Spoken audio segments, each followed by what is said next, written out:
Voces por una causa, el podcast de Entre Culturas con Julia Navarro. Hola, soy Julia Navarro, les doy la bienvenida a un nuevo episodio de Voces por una causa, una semana más. Y este es un episodio muy especial porque lo estamos grabando en Buenos Aires, en Argentina. Y vamos a charlar con Marcos Roca, que es el coordinador del equipo socioeducativo de Fe y Alegría en Argentina. Así que, pero a mí me gustaría que Marco nos contara muchas cosas.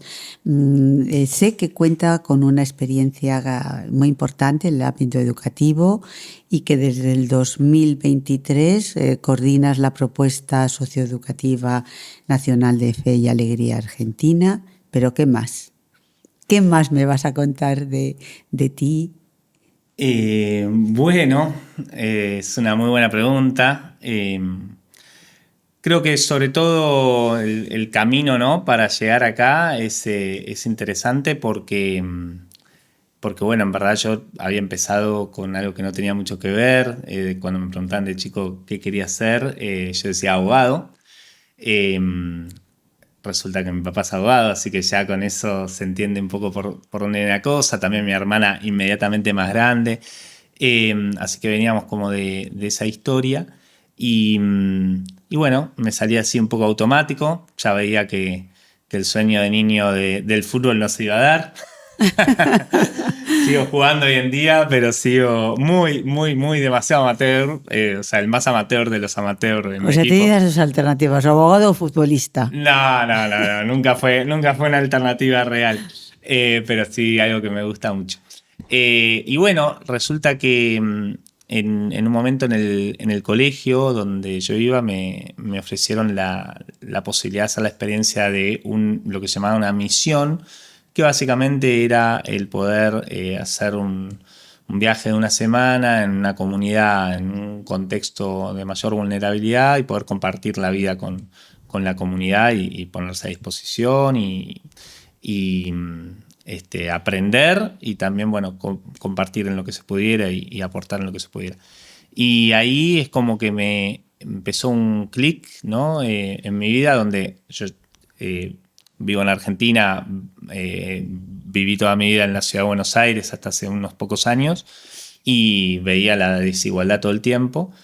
Pero bueno, esa experiencia fue como me hizo sentirla, ¿no?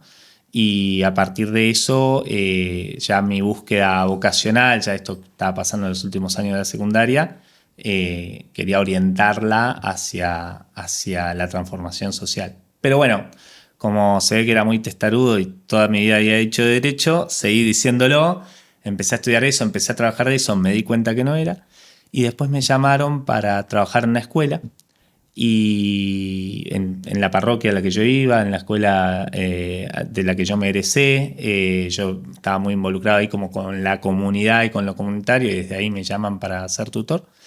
Y así como trabajando en Derecho me di cuenta que no era lo mío, trabajando en Educación me di cuenta que sí, ahí me cambié a Educación.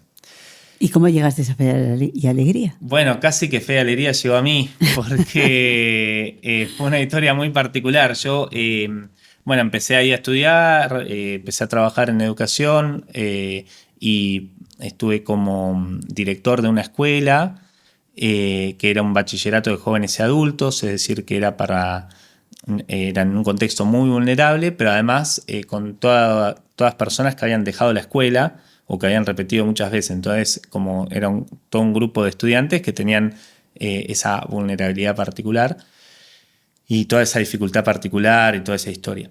Y en ese contexto, esa escuela no era de Fe y Alegría, era una escuela que dependía de una fundación, que dependía de una empresa, y al año de que yo llegué, la empresa se vendió. La fundación cerró y la escuela estaba camino a cerrar. Y bueno, nos juntamos con la comunidad del equipo directivo, docente, estudiantes, familias. Y bueno, todos teníamos la intención de que esto continuar, pudiera seguir. Claro. Sí, veíamos algo valioso ahí, pero no sabíamos cómo. Era de la noche a la mañana y con ningún tipo de fondo de ayuda. Y bueno, le pedimos a lo que quedaba de la empresa que nos diera un mes como para buscar una solución. Creo que debe haber sido el mes más estresante de tu vida. de mi vida, sin duda. De tu corta vida, porque Marcos Roca es muy, muy joven. Bueno, ahí era más. En ese momento sí. No, realmente para mí, yo tenía ahí 29 años. Bueno, ahora tienes 29 y medio. No. Ahora 36. Pero en ese momento sí, yo estaba sí, muy, muy preocupado por un lado, por todo todo el equipo docente que trabajaba ahí y demás, pero sobre todo por estudiantes, porque tenía miedo de que una nueva frustración, una nueva interrupción en sus estudios para algunos pudiera ser un camino de no retorno, ¿no?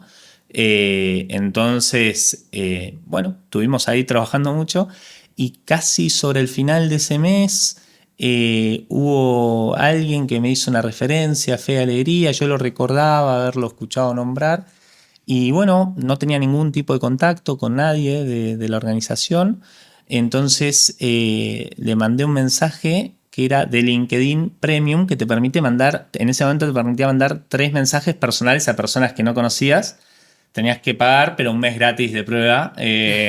Podía hacerlo sin pago. Mira qué práctico. No, todo. Estábamos ahí al límite con todo.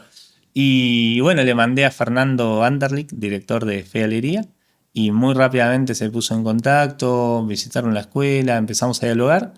La cuestión es que la verdad es que al final de ese mes, increíblemente, había 3 organizaciones dispuestas a asumir la escuela con todo lo que conllevaba, que para mí era una locura.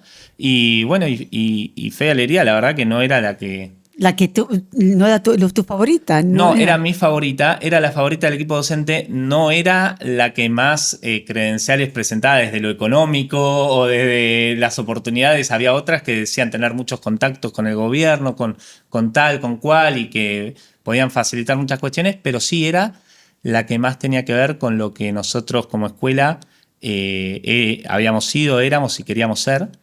Y bueno, optamos unánimemente como equipo docente por aventurarnos por ahí. Después fue todo un larguísimo camino esos meses hasta que se logró como seguir.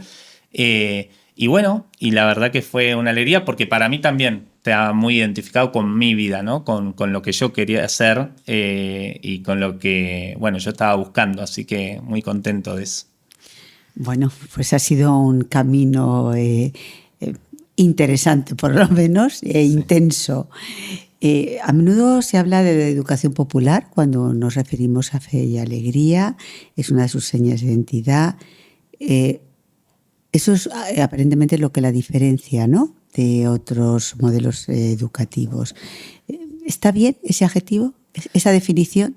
Está muy bien, sí, está muy bien, porque tiene una particularidad Fe y Alegría. Si uno piensa en educación popular, por lo menos en Latinoamérica, en lo primero que piensa es en la mayoría de las personas de educación, es en Paulo Freire. Y Fe y Alegría, su identidad es la educación popular, y sin embargo, Paulo Freire, toda su obra, vino después del nacimiento de Fe y Alegría. Entonces uno dice, bueno, ¿cómo puede ser eso? Cuéntanos, para los que nos están escuchando y no están al tanto de lo que es Fe y Alegría y de lo que es Fe y Alegría en Argentina, cuéntanos de Pablo Freire. Bueno, Paulo Freire justamente venía hablando de educación de adultos y él empezó su camino en la educación de adultos y bueno, fue un pedagogo popular brasileño que transformó el campo de la educación popular y lo transformó desde ese concepto de que hay una frase muy linda que él tiene que es: todos sabemos algo, todos ignoramos algo, por eso aprendemos siempre.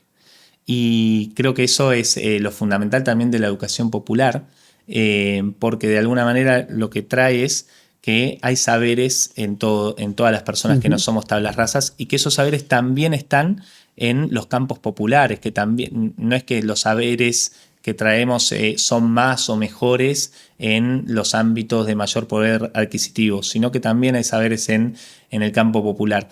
Y bueno, esa fue la manera de la que nació Fe y Alegría 10, 15, 20 años antes de que Paulo Freire y su obra empezaran a trascender en el mundo, porque acá surge en un barrio popular de Caracas, pero surge por la iniciativa y por el empuje del padre José María Velas, que tenía otra frase muy linda que es que la educación para los pobres no tiene que ser una pobre educación, ¿sí? que merecen también una educación de calidad, o tal vez incluso merecen la educación de mayor calidad.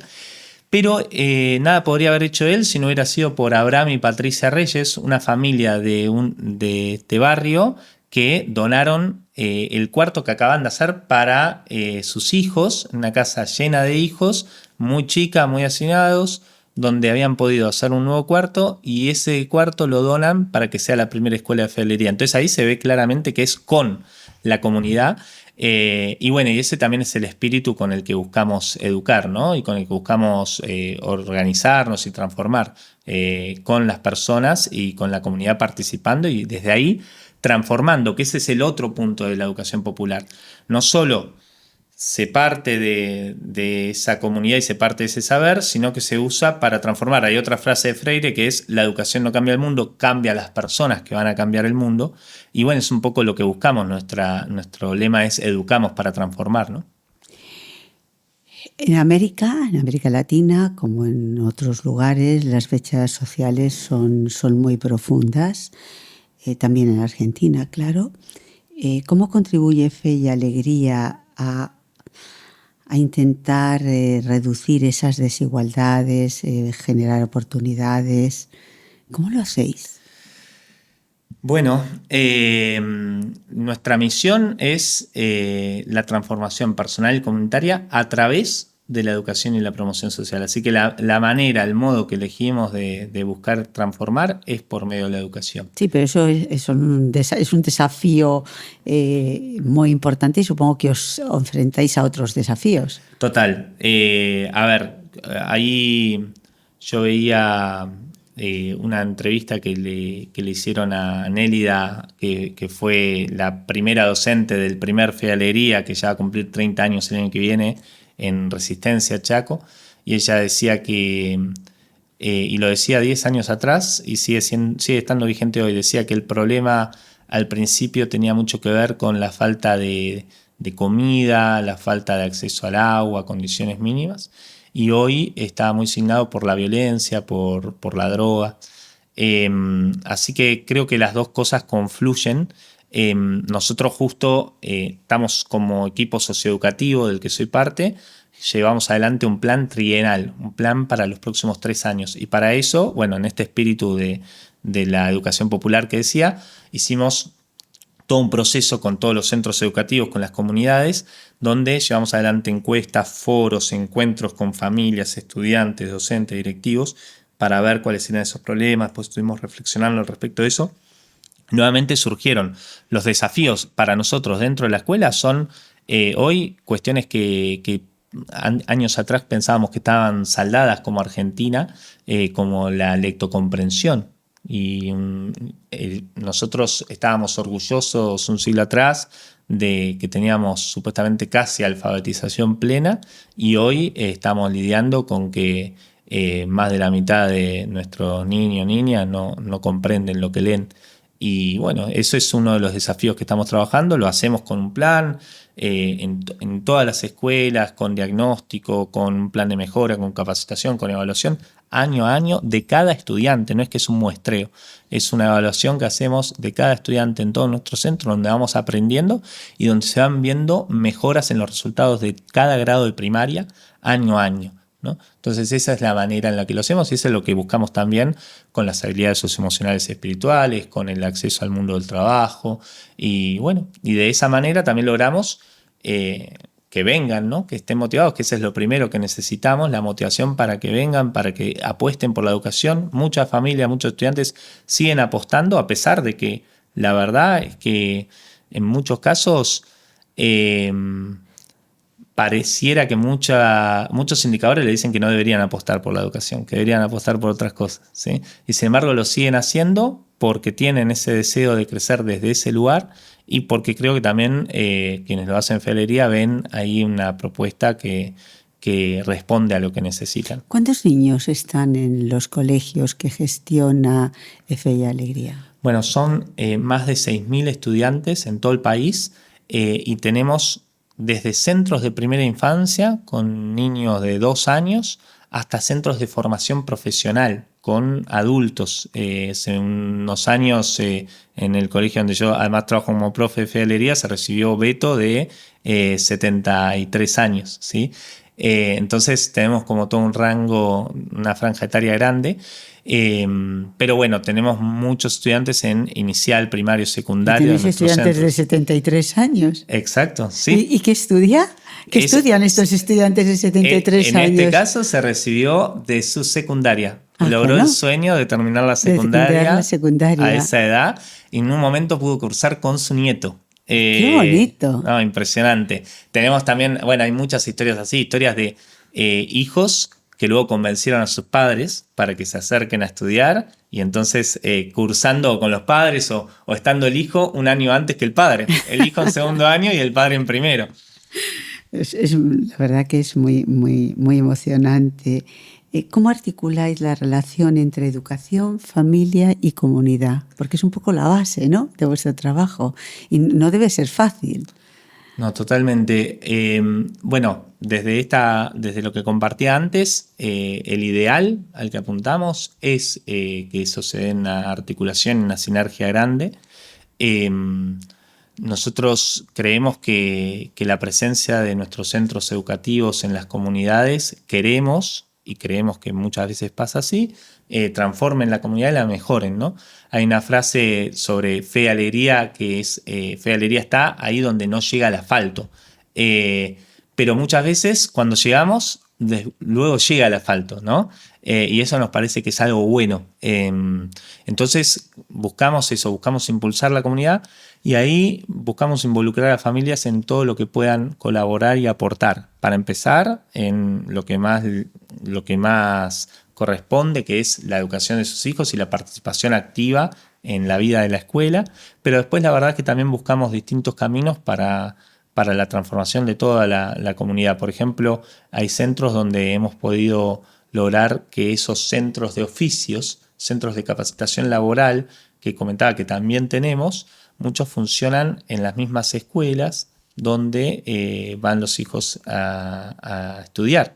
Entonces también eso es una oportunidad para esas familias que además también no solo aprenden un oficio, también aprenden cómo llevar adelante un emprendimiento y también aprenden habilidades que creemos que son fundamentales para llevar adelante ese oficio, para llevar adelante ese emprendimiento y para la vida, como por ejemplo puede ser la autoconfianza, ¿no? Alguien que va a llevar adelante un emprendimiento, si no tiene un mínimo de autoconfianza, y en muchas comunidades eso es algo que está muy golpeado, ¿no? Sobre todo muchas mujeres con las que trabajamos, que son las principales emprendedoras a las que acompañamos en Fedalería Argentina, que van descubriendo en ese oficio y en ese emprendimiento que sí pueden, ¿sí? Pero para eso no es que solo dejamos que eso pase por ósmosis, por inercia. Tenemos un curso especial para trabajar la autoconfianza a medida que van trabajando el oficio, para que sea integral. Buscamos que los cursos, los lugares de capacitación laboral, los centros de capacitación laboral, también tengan y miren la integralidad de la persona. ¿Sí? También que vean incluso algunas herramientas digitales que les puedan servir, cómo encarar un emprendimiento, y que los secundarios comunes básicos también tengan más foco en habilidades más técnicas, más vinculadas al mundo del trabajo, ¿no? Para complementar esos dos mundos. Los jóvenes que se acercan a vosotros, ¿qué os piden? Bueno, muchas cosas, pero si tuviera que resumir, lo que quieren es la oportunidad para transformar sus propias vidas y la de sus seres queridos y la de sus comunidades. Nosotros tenemos un programa que se llama el Protagonismo Juvenil Organizado, que es muy significativo ver ahí a las jóvenes que realmente tienen muchas ganas de poder transformar, de poder liderar el cambio para mejor de sus comunidades y de otras comunidades. Y eso me parece que también es algo propio de la educación popular, que también es algo transformar. Ellos no son solo por vivir en contextos vulnerables, no son solo plausibles de ser beneficiarios de la ayuda, sino que también pueden ser protagonistas de la ayuda para ellos mismos, para sus comunidades y para otras personas. Eso es lo que viven nuestros jóvenes y es lo que quieren. Quieren sentirse que pueden cambiar y que pueden ellos transformar la realidad. Y lo hacen. No te voy a decir que hagas de futurólogo, pero dime, ¿cómo ves cuáles son los planes más inmediatos de fe y alegría para los próximos años? Bueno, te decía que estuvimos trabajando en ese plan de los próximos 3 años. Sí, y ahí, yo te pregunto por 10. ¿Vos me preguntás por 10? Sí, ese es todo un desafío. Ojalá que, así como en estos 3 nos pusimos el foco en las habilidades en lograr una real inclusión para todas las personas con toda la diversidad que tanto nos enriquece que tenemos, lograr que puedan aprender a leer y escribir, lograr que puedan desarrollar sus habilidades espirituales y emocionales y lograr que generen un proyecto de vida y que puedan acceder a eso, ¿sí? Que puedan acceder a los trabajos, llevar adelante los emprendimientos o desarrollar los estudios que quieren. Eso es lo que queremos en los próximos 3 años, seguramente también en los próximos 10. Pero ojalá que después de esos 3 años, para los próximos 10, haya cuestiones que veamos como saldadas y nos podamos poner nuevos desafíos. Ojalá que para los próximos 10 años ya creamos que la lectocomprensión en nuestras escuelas y ojalá que en todo el país ya sea algo saldado y que ya estemos hablando mucho más, que lo estamos haciendo, de cómo es el mundo, cómo van aprendiendo habilidades mucho más técnicas para un mundo digital, pero también para un montón de otros oficios, un montón de otros trabajos y un montón de otras posibilidades que queremos que puedan desarrollar, que puedan encarar un estudio superior y que tengan las herramientas para hacerlo, ¿no? Eso creo que sería algo transformador para el que quiera optar por ese camino. Pues muchas gracias. La verdad que tenéis objetivos muy ambiciosos que ojalá se puedan llevar adelante. Muchas gracias por aceptar la invitación, acompañarnos en este capítulo especial de Voces por una Causa desde Argentina y gracias a todos ustedes por estar ahí. Nos escuchamos la semana que viene. Muchas gracias. Voces por una Causa, el podcast de Entre Culturas con Julia Navarro.